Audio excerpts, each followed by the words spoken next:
Hello, welcome back to JBT, your chemistry and engineering tutorial. Sa hindi pa po nakapag-subscribe sa aking channel, please subscribe. Thermodynamics tayo. Okay, so may tanong po rito. Which of the following thermodynamic relation is incorrect? A. TdS is equal to du plus PdV. B. TES is equal to dV minus VdP. C. U is equal to Q minus W. And D. H is equal to U plus PV. Okay, so ang tanong, which of the following thermodynamic relation is incorrect? So alin nga ba diyan yung hindi tama, no?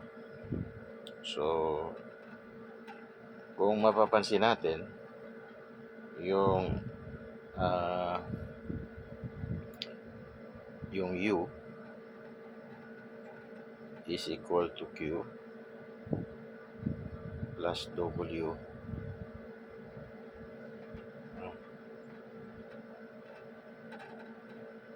So dito ang nakita nating relation is the option C is incorrect. Okay, hindi ganito eh.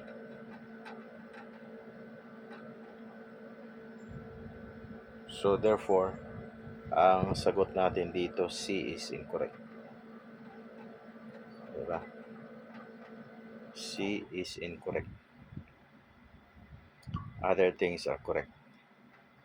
So TdS is equal to du plus PdV.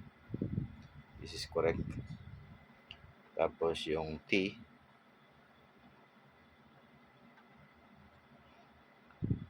TdS to, no? TdS is equal to TH minus VdP. This is also correct.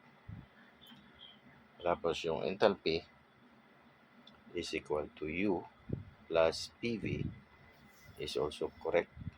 So the only thing that is not correct is in C. Ito nga, C is not correct. So that's the answer. Okay, so yun lang. Bye.